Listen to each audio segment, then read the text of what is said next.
Hello students, to loise class 10 half yearly exam 2025 or English question paper ekhon ase Majuli district important question paper ase yat MCQ correct answer khini moi yellow color de already highlight kori thoi disu tomaloke sai joa kiba doubt ba confusion pale muk khodiba jeneke prothom question te soa what does this statement primarily reveal ki statement asile in the heart of all who lived in solitary house in the middle of the valley there was a single hope help from God কি reveal কৰিছিলে he relies solely on divine aid option number C two correct হ'ব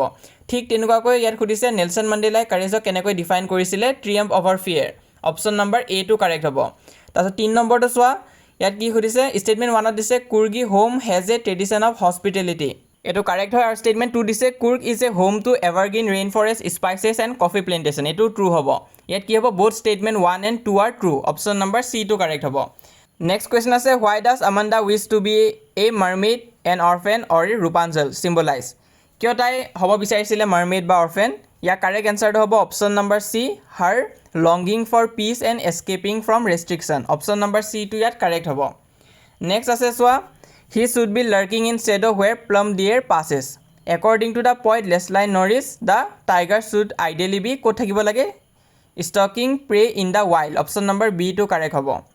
ঠিক তেনেকুৱাকৈ যোনখিনি correct answer আছে already yellow marker দি highlight কৰা হৈ আছে তোমালোকে চাই যোৱা ইম্পৰ্টেন্ট আছে ইয়াৰ এমসিকিউ খিনি ইজিও আছে অকমান তোমালোকে চাই যোৱা লগতে তোমালোকৰ যোনখিনি থিওৰি কোৱেশ্চন আছে ইয়াত হেখিনো ইম্পৰ্টেন্ট আছে তেটো কাৰণে ভিডিওটো সম্পূৰ্ণ চাবা কিবা নোৱাৰিলে কমেন্ট বক্সত জনাব পৰা আৰু তোমালোকে কমেন্ট কৰি জনাবা কোনখন ডিস্ট্ৰিক্টৰ পৰা চাই আছা ইংলিশ এক্সামৰ কাৰণে সকলোকে অল দা বেষ্ট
তো ইমান আছিল আজি এই ভিডিওটো যিমান ডাউট বা কনফিউজন আছে তোমালোকে মোক কমেন্ট বক্সত জনাবা তাৰ উপৰি আমাৰ WhatsApp চেনেল আছে যিসকল ইটেলে আমাক WhatsAppত জয়েন কৰা না সোনকালে জয়েন কৰা লিংকটো পিন কমেন্টত দিয়া হৈ আছে তাত ক্লিক কৰিলে WhatsApp পেজটো ওপেন হ'ব সেই WhatsApp পেজটো তোমালোকে ফলো কৰি ৰাখিবা তাত যিমান পাৰোঁ মই হাফ ইয়াৰলি এক্সামৰ কাৰণে তোমালোকক সহায় কৰি যাম। তো সেইটো কাৰণে জইন কৰিবা, লিংকটো পিন কমেণ্টত দিয়া আছে। তাৰোপৰি এইটো হৈছে আমাৰ ইনষ্টাগ্ৰাম পেজ, চাৰ্চ কৰিলেই পাই যাবা। কিন্তু মষ্ট ইম্পৰ্টেণ্ট আমাক ইউটিউবত ছাবস্ক্ৰাইব কৰি থৈ দিয়া। মই যিমান পাৰোঁ তোমালোকক ইউটিউবৰ জৰিয়তে সহায় কৰি যাম হাফ ইয়াৰলি এক্সামৰ কাৰণে আৰু মেট্ৰিক পৰীক্ষাৰ কাৰণে সহায় কৰি যাম।